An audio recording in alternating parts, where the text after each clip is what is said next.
নিতে পারছেন। আজকে সোহাগ হত্যার বিষয়টা মিডিয়ায় ফোকাস হওয়ার কারণে আপনারা এটার বিরুদ্ধে ব্যবস্থা নিচ্ছেন। আপনারা যদি এভাবে করতে থাকেন, আপনারা একটু পিছনের দিকে তাকান, যে এই শেখ হাসিনার কিন্তু পতন হয়েছে। আপনারা এই পতনকে খেয়াল করে সামনের দিকে আগানোর চেষ্টা করবেন।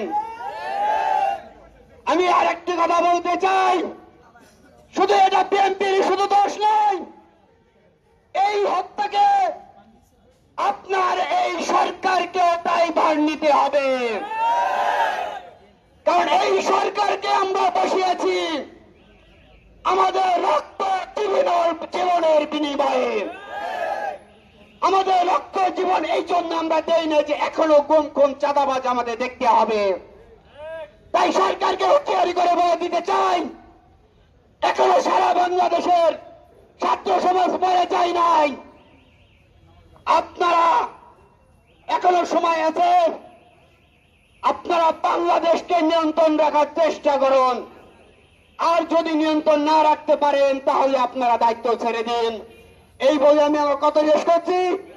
এখন আমাদের মধ্যে বক্তব্য রাখবেন। গতকালকে ঢাকার মাটিতে এক নির্মম হত্যাকাণ্ড সংঘটিত হয়েছে।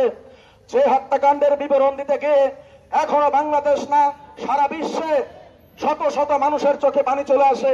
সোশ্যাল মিডিয়াতে যে ভিডিওটা ভাইরাল হয়েছে, মানুষে দেখে এখনো চোখের পানি ফেলে। আহা, কি মর্মম এক হত্যাকাণ্ড! যে হত্যাকাণ্ড দেখে সাধারণ মানুষের হৃদয় চমকে উঠে।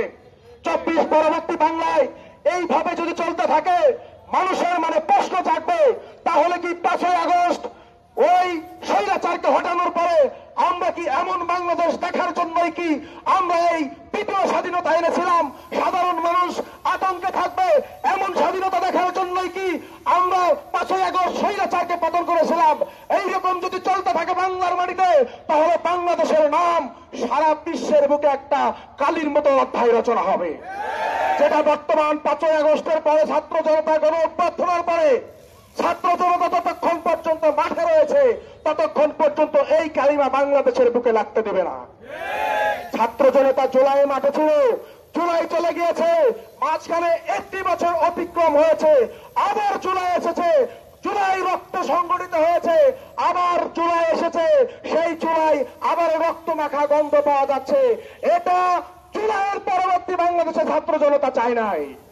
ছাত্র জনতা চেয়েছে নতুন বাংলাদেশ, সেই বাংলাদেশে মানুষ শান্তি শৃঙ্খলা, মনের আবেগ আকাঙ্ক্ষা সমস্ত কিছু নিজের মন দিয়ে মুখ দিয়ে উচ্চার করে প্রকাশ করতে পারে, তার জন্য মানুষ এসেছে।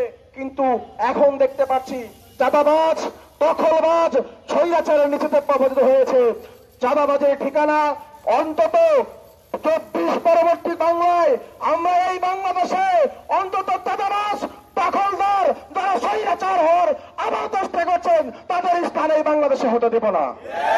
প্রত্যেক দলের আমি বিনয়ের সাথে বলছি, আপনারা যদি চাঁদাবাজ দখলদারকে দলে ঠাঁই দেন, আপনাদের প্রতি অকুল আবেদন শ্রদ্ধার সাথে বলি, আপনারা বিগত 17 বছর কিন্তু ঘরে পর্যন্ত ঘুমাইতে পারেন নাই।